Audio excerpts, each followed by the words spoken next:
बिस्मिल्लाहिर्रहमानिर्रहीम। अस्सलाम वालेकुम नाज़रीन, आप यूट्यूब चैनल देख रहे हैं। मैं इमरान खान हूँ। मैं जर्मनी में ट्रैवल कर रहा हूँ, तो यहाँ रास्ते में ये वीलॉग आपकी खिदमत में, और ये ज़्यादा लंबा नहीं होगा, मुख्तसर बात मैं आपसे करूँगा क्योंकि अब म्यूनिख में हमारा प्रोग्राम है।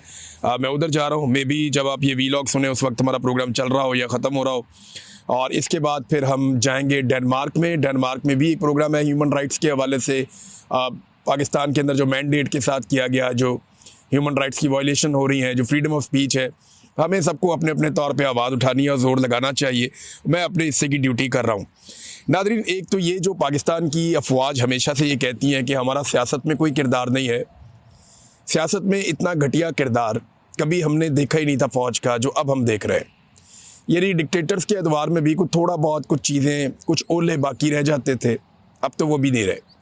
और फ़ौज का सियासत के अंदर किरदार सबको दिखाई दे रहा है। एक आम अब फ़ौजी का बेचारे का इसमें कोई लेना देना नहीं है। मेरे जितने फ़ौजी दोस्त हैं, भाई हैं, जो बॉर्डर्स पे खड़े हैं, जो बेचारे ड्यूटीज़ दे रहे हैं अपने अपने ऑफिस के अंदर या अपने अपनी छावनियों के अंदर, मैं उन सब से माजरत चाहता हूँ अगर उनका दिलदारी हो। लेकिन ये मैं इदारे की बात कर रहा हूँ कि बतौर इदारा जो है वो इसको मिलिट्री एस्टेब्लिशमेंट ने इस्तेमाल किया घटिया सियासत के लिए, और वो लगातार अपने फ़ायदों के लिए इस्तेमाल कर रहे हैं। फ़ायदा किसे होता है?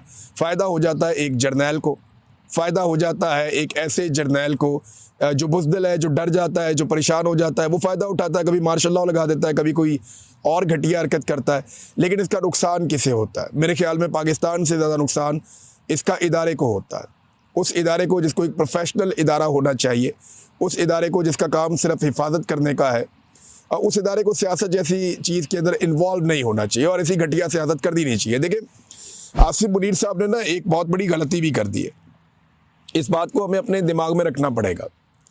गलती क्या की, जो एक फ़ौजी होता है या जो एक जर्नैल होता है, उसके पास जो सबसे बड़ी ताकत होती है वो ये होती है कि लोग उसे बहादुर और दिलेर समझते हैं। यही सबसे बड़ी चीज़ होती है ना। किसी भी फ़ौजी डिक्टेटर के पास या किसी भी फ़ौजी जर्नैल के पास या किसी भी फ़ौजी ऑफिसर के पास जो बाकी लोगों से मुख्तलिफ एक चीज़ होती है, जो उसे बाकी लोगों से अलग करती है, मुमताज़ बनाती है, वो लोगों में उसकी एक मिथ होती है कि ये डरता नहीं है, ये दिलेर है, ये बहादुर है, ये मुकाबला करने वाला है, ये सख्त जान है, ये कुर्बानी देने के लिए तैयार हो जाएगा, ये पीछे नहीं हटता, ये डट जाता है, डरता नहीं है। ये फ़ौजी के बारे में अमूमी तौर पर तासुर ये होता है। तो आसिम मुनीर साहब ने ये जो गलती की, इससे उन्होंने अपनी मिथ तोड़ दी। वो जो एक बहादुरी वाली मिथ है ना, वो उन्होंने खुद ही तोड़ ली अपनी, और ये अपने आप को बहुत बड़ा डैमेज किया उन्होंने। ISPR बेचारा नगमे बना बना के वो थक जाते हैं, वो बहादुरी के किस्से बता बता के थक जाते हैं। फ़ौजी कुर्बानियाँ दे रहे हैं, बॉर्डर पे शहीद हो रहे हैं। इतनी बहादुर फ़ौज का क्या कोई इतना बुज़दिल सपा सलार हो सकता है कि वो इस्तिस्ना मांग ले? कौन सा हमारा मुस्लिम तारीख उठाकर देख ले, कौन सा जर्नैल है जिसने इस्तिस्ना मांगी थी? इस्तिस्ना तो कोई नहीं मांगता। हज़रत खालिद बिन वलीद रज़ियल्लाहु ताला अन्हु का मामला सीधा हज़रत बिलाल आए और वहीं पे हो गया, और जो उनके साथ हुआ वो सारी दुनिया में तारीख की किताबों में लिखा हुआ है। उन्हें माजूल कर दिया गया, हटा दिया गया उनके ओहदे से। क्या उनसे बेहतर जर्नैल है कोई? बेशुमार और मुसलमानों के तो तारीख बड़ी बड़ी है, लड़ने वालों से, जर्नैलों से, बड़े बड़े शानदार लोग थे। लेकिन इस्तिस्ना किसने मांगा था? इस्तिस्ना तो मांगता है डरा हुआ आदमी, इस्तिस्ना तो मांगता है बुज़दिल आदमी, जिसके दिल में चोर होता है। यानी जिसके दिल में चोर नहीं है, जिसे कोई डर नहीं है। यानी मैंने कल एक हॉल में इतने लोगों से पूछा आपको इस्तिस्ना चाहिए? उन्होंने कहा नहीं चाहिए। मैंने कहा जी क्यों नहीं चाहिए? उन्होंने कहा जी इसलिए नहीं चाहिए कि हमने कुछ किया ही नहीं, हमें किसी का खौफ ही नहीं है। लेकिन आपके आर्मी चीफ की वो मिथ, जो एक वो कैरी उनको करना चाहिए था, बदकिस्मती से उन्होंने अपनी ये मिथ तोड़ दी है। फ़ौज की या फ़ौजी की सबसे बड़ी जो ताकत होती है वो उसका दलेर होना, जो लोग समझते हैं कि वो दलेर है, वो होती है। आज आसिम मुनीर साहब ने अपनी वो मिथ गवा दी है, और ये मिलिट्री एस्टेब्लिशमेंट की घटिया आइडियाज़ थे कि इमरान खान से बचना है या सियासतदानों से बचना है, तो बचने के लिए आपको इस्तिस्ना ले लेना चाहिए, वो भी ताहयात। ये बड़ी वाहियात तजवीज़ थी जिसने भी दी थी, लेकिन फ़िलहाल दे दी देने वाले ने। सदर पाकिस्तान के लिए वो मांग रहे थे जी पूरी ज़िंदगी का सदर पाकिस्तान का भी इस्तिस्ना। यानी जितनी देर वो सदर रहेगा, सदर के ओहदे पे रहेगा, तब तक के लिए उसके जो कारनामे हैं या उसके जो मामलात हैं उनमें उसको इस्तिस्ना मिलता है। ये तो एक चले लिखी पड़ी पुरानी बात है। हमें तो उस पर भी एतराज़ था कि यार इस्तिस्ना होता क्या है, आप किसी आदमी को क्यों दे सकते हैं कि भाई अब कानून से बालातर हो गया इसलिए कि क्योंकि ये सदर बन गया है, इसको मुंतखब कर लिया गया है, अवामी नुमाइंदा होता है ना, अवाम के ज़रिए से ही आता है, तो ये कैसे हो सकता है कि आप उसे इस्तिस्ना दे दें। लेकिन दिया, ठीक है, कौम अभी उसको हज़म कर रही थी, अचानक पता चला जी सिर्फ उसकी नौकरी के दौरान नहीं होगा जी, हम ताहयात लेना चाहते हैं। ये वाहयात चीज़ जो है वो ताहयात लेना चाहते हैं कि जब तक सदर मर नहीं जाएगा तब तक उसको इस्तिस्ना हासिल रहेगा। आपको पता है इन्होंने मुस्तकबिल में किस चीज़ का दरवाज़ा खोल दिया, मैं आपको भी बताता हूँ। किसी भी करप्ट और बेईमान और फ्रॉडिये बंदे ने वज़ीर आज़म पाकिस्तान बन के मुल्क का बेड़ा गर्क करना है ना और लुट मार करनी है, तो उसको चाहिए पहले एक दिन के लिए सदर पाकिस्तान बन जाए। समझ आइए आपको मेरी बात, फिर उसको ताहयात इस्तिस्ना रहेगा। यानी नवाज शरीफ को ये एक दिन के लिए सदर पाकिस्तान बनाए, उसके बाद जिस दिन तक नवाज शरीफ साहब इंतकाल नहीं फरमाएंगे उस दिन तक नवाज शरीफ साहब को इस्तिस्ना रहेगा, जितनी मर्जी लुटमार करें, ना कोई एवन फील्ड अपार्टमेंट्स का पूछ सकता है, ना कोई पनामा लीक्स का पूछ सकता है, ना कोई और सवाल कर सकता है। मियाँ साहब दियाँ सत्ते खैरा। कोई भी आदमी बिलावल जरदारी को वज़ीर आज़म बनाने से पहले आसिफ जरदारी को ये चाहिए कि एक दिन के लिए बिलावल जरदारी को पहले सदर बना दें, ताकि सारी ज़िंदगी के लिए बिलावल के ऊपर कोई मुकदमा ना हो सके। ज़िंदगी भर का इस्तिस्ना मिल गया ना। इसी तरह जो आपका ये वज़ीर आला जिनको बनाते हैं सिंध का, या जो अपने इनके करीबी लोग हैं, उन सबको एक एक दिन के लिए सदर बनाएं और सारी ज़िंदगी का इस्तिस्ना उनको दिलवा दें। कैसा रास्ता खोला इन्होंने, आप ये देखें। ये माफियाज हैं और ये अपने लिए रास्ता बनाते हैं। इस पूरी तरमीम में आम आदमी के लिए क्या, आगे चल के हम बात करते हैं। शहबाज शरीफ साहब जनाब आज़रबाईजान से आए और आकर उन्होंने ट्वीट दागा। कहते हैं जी आज़रबाईजान से वापसी पर मुझे बताया गया कि मेरी पार्टी के चंद सेनेटर्स ने वज़ीर आज़म के इस्तिस्ना के हवाले से तरमीमी शिक सेनेट में पेश कर दी, जो काबीना से मंजूर शुदा मुसवदे में शामिल नहीं थी। मुअज़्ज़िज़ सेनेटर्स के खलूस का शुक्रिया अदा करते हुए मैंने उन्हें यह तरमीम फिलफौर वापस लेने की हदायत की है। मुंतखब वज़ीर आज़म यकीनन कानून और अवाम की अदालत में जवाबदेह है। एक तो शहबाज शरीफ साहब ने इस ट्वीट में दो बातें बिल्कुल गलत की हैं, फैक्चुअली रॉन्ग है। मुंतखब वज़ीर आज़म का लफ्ज़ जो उन्होंने इस्तेमाल किया, तो शहबाज शरीफ साहब आप मुंतखब वज़ीर आज़म नहीं है। आपको 17 सीटें मिली थी और पाकिस्तान की मिलिट्री एस्टेब्लिशमेंट ने, आसिम मुनीर वगैरह ने, इन सब ने मिलकर आपको इलेक्शन कमीशन ऑफ पाकिस्तान के साथ आपकी सीटों में इजाफा किया। आपको जाली फॉर्म 47 दिलवाए गए, जिसके बाद आपको मिल गया इक़्तिदार। अब आप आ गए इक़्तिदार में और ये जाली इक़्तिदार है और इसके ऊपर आप कब्जा करके बैठे हुए हैं। तो नंबर एक, आप तस्हीह फरमा लें कि आप मुंतखब वज़ीर आज़म नहीं हैं और ये बात पूरा पाकिस्तान, बच्चा बच्चा पाकिस्तान का जानता है। नहीं यकीन आता, बाहर निकलो, पूछो लोगों से, लोग आपको बता देंगे। दूसरा, एक चीज़ और ज़हन में रखें कि इन्होंने कहा कि कानून और अवाम की अदालत में जवाब दे। पाकिस्तान में तो अदालतें ही ख़त्म हो गई हैं, कौन सी अदालत में जवाब दे? क्या किसी वज़ीर आज़म को अब किसी अदालत में जाकर जवाब देना पड़ेगा?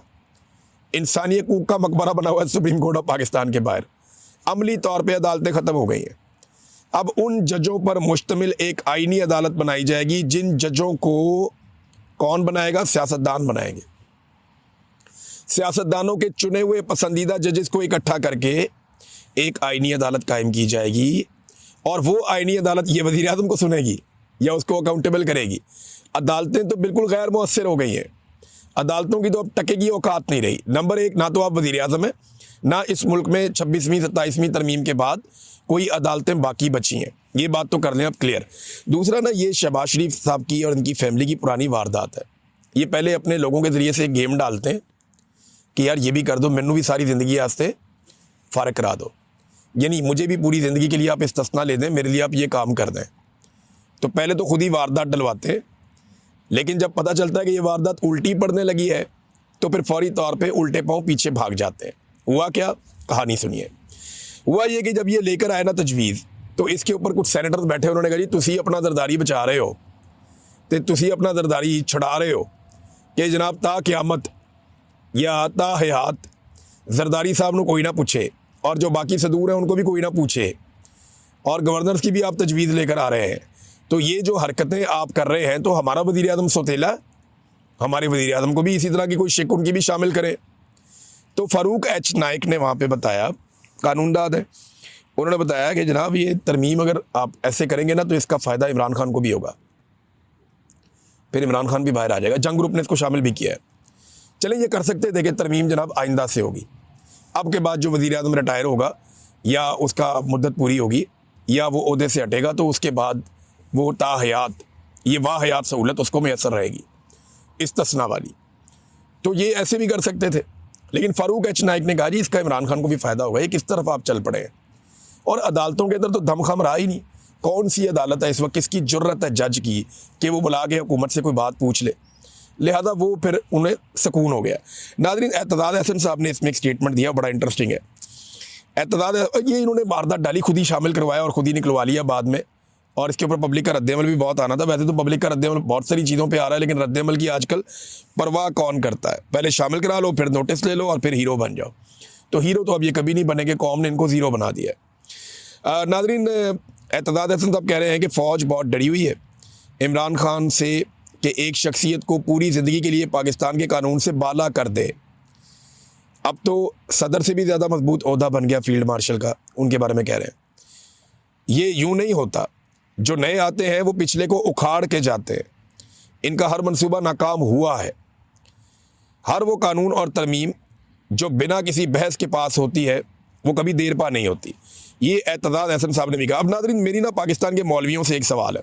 ये ताहिर अशरफी वगैरह जो इस किस्म के मौलवी हैं, मुफ्ती मुनीब हो गया या जो सरकारी मुल्ला है, मेरा इनसे एक सवाल है और सादा सवाल है कि क्या एक सिपा सलार का इस्तिस्ना लेना ऐन आईनी है या गैर आईनी है?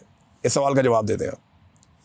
मैं मौलवियों से जानना चाहता हूं कि मौलवी मेरी रहनुमाई करें, क्या सिपा सलार का इस्तिस्ना लेना कि वो सारी ज़िंदगी कुछ भी करता फिरे।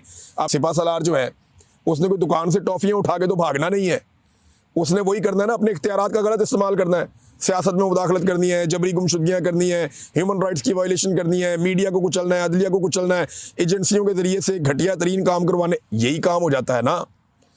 तो मुझे जो पाकिस्तान के हमारे उलमा इकराम हैं वो ये बताएं, या अगर पाकिस्तान से बाहर भी हैं कोई तो वो रहनुमाई करें कि क्या कोई सिपा सलार इस्तिस्ना ले सकता है कि मैं कुछ भी करूं, मेरे ऊपर किसी कानून का इतलाक नहीं होगा, बाकी तमाम पाकिस्तानियों के लिए ये कानून लागू होगा, मेरे ऊपर ये कानून लागू नहीं होगा। ये ज़रा मौलवी हजरात मुझे बताएं जो बहुत उछल उछल के तकरीरें करते हैं, ख़ास तौर पे ताहिर अशरफी, मुफ्ती मुनीब, और हमें रहनुमाई अगर दें जो बहुत बड़े हमारे जामिया बनूरिया के जो आलम दीन हैं वो हमें बता दें। बहुत सारे और मुफ्ती रागिब नईमी साहब हैं वो बता दें, और बहुत सारे दोस्त हैं जो बताना चाहें वो ये बताएं कि जनाब इस इस्तिस्ना को होना चाहिए या नहीं होना चाहिए, और इसके ख़िलाफ़ कोई अगर आवाज़ उठानी है तो फिर मौलवियों को भी आवाज़ उठानी चाहिए। एक और बड़ी इंटरेस्टिंग चीज़ नाज़रीन हो रही है, और वो इंटरेस्टिंग चीज़ पता क्या हो रही है? सोशल मीडिया के ऊपर ना पाकिस्तान के बहुत सारे सहाफ़ी, बहुत सारे एक्टिविस्ट और आम जो सारिफ हैं वो निकाल के ना जर्नैलों की और डिक्टेटरों की दास्तानें फील्ड मार्शल साहब को सुना रहे हैं। इस वक्त उन्हें सुनाई नहीं देगा, रिटायरमेंट के बाद उनके पास बहुत टाइम होगा, जब वक्त बदलेगा तो उनके पास बहुत टाइम होगा, तब ये मवाद देखते रहें। लेकिन लोग निकाल के सुना रहे हैं और दिखा रहे हैं कि जनाब ये डिक्टेटर था, देखो इसकी क्या हालत हुई, ये डिक्टेटर था, इसकी क्या हालत हुई। पाकिस्तान में चारों डिक्टेटर्स के साथ क्या हुआ, और उसके बाद से लेकर अब तक दुनिया में जो डिक्टेटर्स हैं जिन्होंने कवानीन अपने मुताबिक बदल लिए, जिन्होंने सारी सहूलतें हासिल करके ताकत सारी अपने पास इकट्ठी कर ली, उन तमाम डिक्टेटर्स की क्या दुर्गत बनी और उनके साथ क्या हुआ, ये सारा कुछ जो है ये उनको बताया जा रहा है, रिकॉर्ड के ऊपर रखा जा रहा है। एक और इंटरेस्टिंग बात कि शहबाज शरीफ ने तो जनाब बड़ा हीरो बनने के चक्कर में ना, और सामने आ गए जनाब कोई मसला ही नहीं है, मुझे इस्तिस्ना नहीं चाहिए। तो शहबाज शरीफ साहब को एक सवाल है कि अगर आपको इतनी गैरत आ गई है या आपको लगता है कि ये आपकी गैरत गवारा नहीं करती कि जवाबदेह होना चाहिए, तो क्या सदर पाकिस्तान को जवाबदेह नहीं होना चाहिए? क्या पाकिस्तान के एक सरकारी ऑफिसर को जिसका 22वां ग्रेड है, वो आर्मी चीफ है, उसको जवाबदेह नहीं होना चाहिए? मेरा ब्यूरोक्रेसी से सवाल है और बाकी सारे इदारों से कि अगर आप सारे जवाब देते हैं तो ये क्यों नहीं जवाब देते? यानी आसिम मुनीर साहब को जवाब देने में ऐसा क्या गलत किया आसिम मुनीर साहब ने कि वो आप जवाब नहीं देना चाहते? सवाल तो ये है ना कि आपसे ऐसी कौन सी गलती होगी या आपने ऐसे कौन से गलत काम किए जिनकी वजह से आपको ये इस्तिस्ना लेना पड़ रहा है कि मुझे कोई सवाल ही ना करे, मुझे जवाब ना देना पड़े। बाकी सारा पाकिस्तान जवाबदेह है और आप अकेले जवाबदेह नहीं है। एक तो उलमा जो है वो इसके बारे में बताए, और दूसरा क्या जिस तरह शहबाज शरीफ साहब ने मुजाहरा किया जुर्रत का कि जनाब मैं नहीं लेता इस्तिस्ना, ऐसे क्या फील्ड मार्शल ये जुर्रत का मुजाहरा करेंगे और जरदारी साहब जुर्रत का मुजाहरा करेंगे? देखिए मेरी राय में ना इस वक्त आसिम मुनीर साहब को ना खुद 3 चीज़ें ख़त्म कर देनी चाहिए। नंबर 1, उन्हें इस्तिस्ना से दस्तबरदार होना चाहिए कि मुझे नहीं चाहिए। नंबर 2, जो ताहयात मुराआत है उससे भी उनको दस्तबरदार होना चाहिए कि मुझे नहीं चाहिए। नंबर 3, जो उनको निकालने का तरीक़ाकार बदला जा रहा है वो भी उनको दस्तबरदार होना चाहिए कि मुझे नहीं चाहिए। वरना पता है क्या, लोग उन्हें तारीख़ में एक बुज़दिल जर्नैल के तौर पे याद रखेंगे। और मेरा नहीं ख्याल कि एक जर्नैल बनने का आपको कोई फ़ायदा होता है अगर आपके साथ ये लफ्ज़ लग जाए तो इस एक टैग से बचने के लिए, देखिए ना, आज आप आर्मी चीफ़ हैं, आपकी मौज लगी हुई है, सारे आपको अच्छी अच्छी बातें सुनाते हैं, इधर से आता है कोई सलूट मारता है, कोई उधर से आता है सलूट मारता है, जो आता है अच्छी से अच्छी कहानी सुनाता है। आपकी गेम चुक के रखी हुई है आज सारों ने, लेकिन एक वक्त आएगा फिर आप ये नहीं रहेंगे जो आप आज हैं। तो उस वक्त लोग आपको तारीख़ में क्या याद रखेंगे? आप तारीख़ में अपने आप को एक बुज़दिल आदमी के तौर पे क्यों याद रखना चाहते हैं? अगर आपने कुछ गलत किया, आपको जेल काटनी पड़े तो काटें जेल। लोग आपको दलेर आदमी, तो देखें परवेज़ मुशर्रफ अब दुनिया में नहीं है, लेकिन लोग उसको बहुत बुज़दिल आदमी नहीं समझते थे। लोग कहते थे ठीक है यार, बुज़दिल नहीं था वो उस तरह से। लेकिन जो आप कर रहे हैं कि मैं बच जाऊं, मैं अदालतों में ना जाना पड़े, मेरे ऊपर कोई केस ना हो जाए, मुझे कोई सवाल ना पूछ ले, या ये ह्यूमन राइट वायलेशन मेरे आगे ना आ जाएं, वो देखें पाकिस्तान में नहीं आएंगी, पाकिस्तान से बाहर आ जाएंगी। दुनिया बहुत बड़ी है, बैनुल-अक़वामी सतह पे भी लोग केस कर सकते हैं। तो ये आर्मी चीफ को खुद ये ख़त्म कर देना चाहिए मामला, वरना तारीख़ उन्हें कोई अच्छे अल्फाज ये या अलकाब से याद नहीं रखेगी। नाज़रीन, हम बहुत सारे लोगों को सहाफ़ी समझते रहे, वो पता नहीं क्या निकला है, मैं तो हैरान होता रहता हूँ। सुहेल बड़ाई साहब का आप ये सुने, वो कहते हैं जी आइन जामद नहीं होते, उन्हें वक्त के साथ साथ बदलना पड़ता है। तो बड़ाई साहब आपकी बात ठीक है, आइन को वक्त के साथ साथ बदलना पड़ता है, लेकिन आइन को शख्सियात के लिए ज़रूरत के साथ साथ नहीं बदलना होता। वक्त के साथ आप आइन को तब्दील कर सकते हैं, ज़रूरत के साथ तब्दील नहीं कर सकते।